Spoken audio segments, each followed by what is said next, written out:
Hi, it's Dr. Taylor Burrows. Thanks for tuning into my channel today.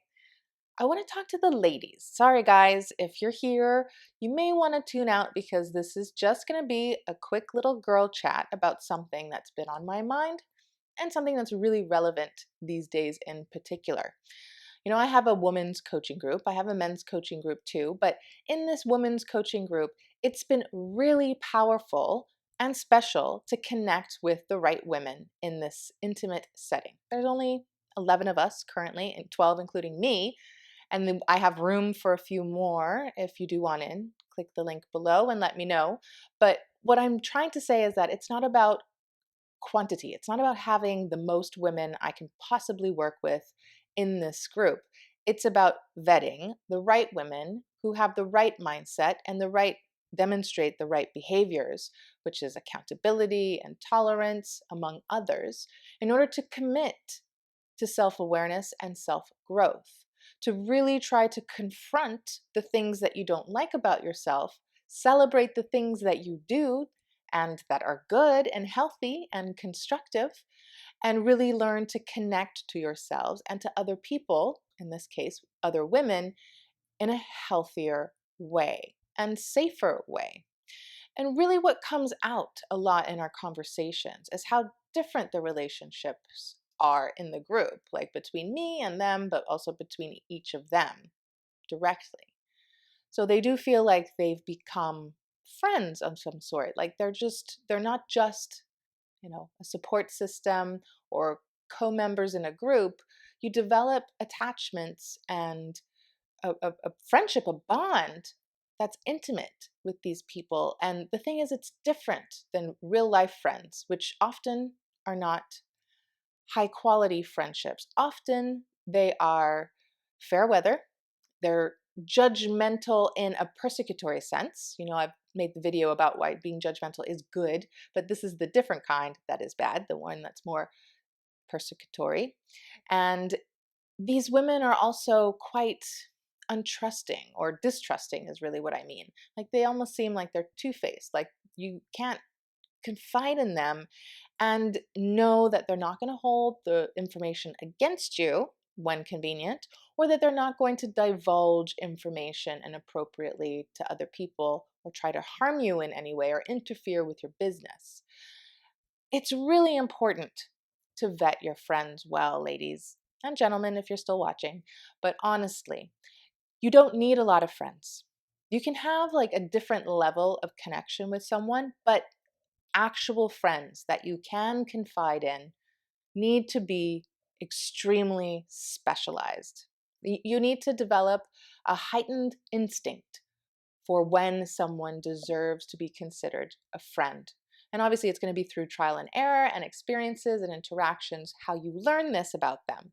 So you do have to take some risk, but ultimately, do not go and share your innermost, intimate insights and feelings with people because they're associates, or they're sort of third layer tier friends on the periphery.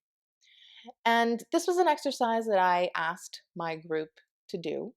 I think it was last week. Was imagine that you're at your funeral. Not obviously you're dead, but if you were to have your funeral, who would you want to be in attendance at your funeral and why? And think about it this way. You might have the first couple of rows sectioned off for the most intimate people that are like your closest friends and family. And then you might have a couple of rows of like, public open seating, whoever wants to show up and pay their respects. Like they're just being respectful. But the people who you would want to speak at your funeral, like if you had a half dozen people that would speak at your funeral and sit in the front row at the funeral. Now, the reason I ask you this is not to be morose. It's to really reflect on who those people are. And once you figure out who those people are, what are you doing in those friendships that you have that would inspire that level of, I would call it devotion, right? Like service to the relationship, service to the friendship, an emotional connection of intimacy. And what would you like them to say about you? I mean, you really need to think about these things sometimes to gain perspective. And what the ladies said was they gained clarity in going through this thought exercise. And knowing that half of the people that they spend time, hanging out with or trying to touch base with, they're not even on that list. They're not even thinking about them needing or wanting them to be at something like their funeral. And there's no real substance to the friendship. So, with that awareness, pull back.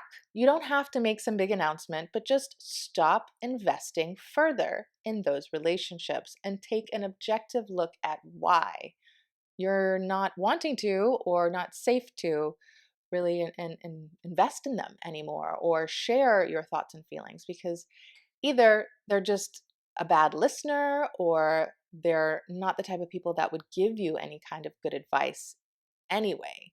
But really, you can't trust that they're going to vouch for you, they're going to have your back, or they're going to assume the best of you when anything is called into question. And that I'm really referencing like the volatility of the current tone socially, where people are hypersensitive and accused of lots of things, and what is it, doxed and canceled and smeared. If you think your friend might be tempted to do that for whatever reason, whether it's because they have an emotional trigger and you can't be honest or expect the same types of like tolerance or open-mindedness from them, then you really need to reassess what you're doing with your time and your energy and your attention and your care and your love for these people.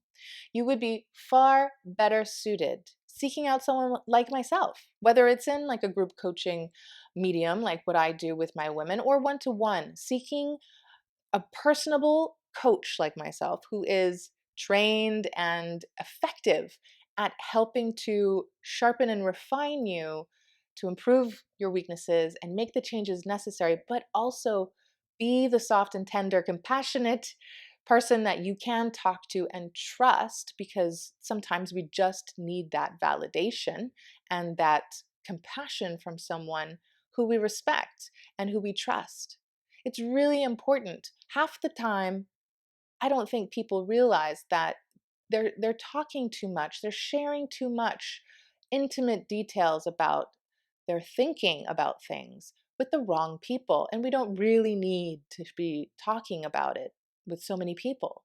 So use a journal, I would suggest. Talk to your partner. If you're in a relationship, you should have the type of relationship with them where you can speak to them about those things that are important, and also do your own work so that you can process what's going on in your head and not need to sort of talk it out so much or sit there and percolate and ruminate on all these things that are not healthy for you. If you find yourself stuck in that state, absolutely you need to reach out and find someone who can be supportive in a healthy way for you. I'm happy to help you if you like. There's lots of coaches around on the internet or in real life, whatever you prefer. But it's really important for you to stop giving these pieces of yourself to people in a way that could harm you. I really hate to see it.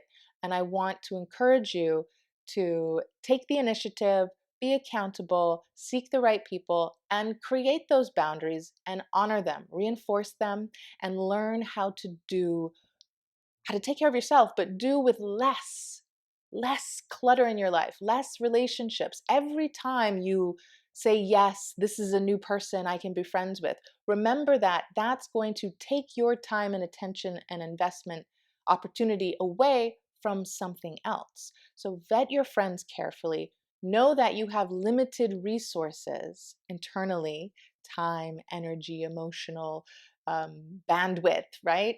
That you have to be very mindful and intentional. Be conscious about this. Know what your limits are and how much you can give, starting with yourself. You always have to make sure that you are taking care of yourself and honoring that relationship the most and the best, and then work out from there.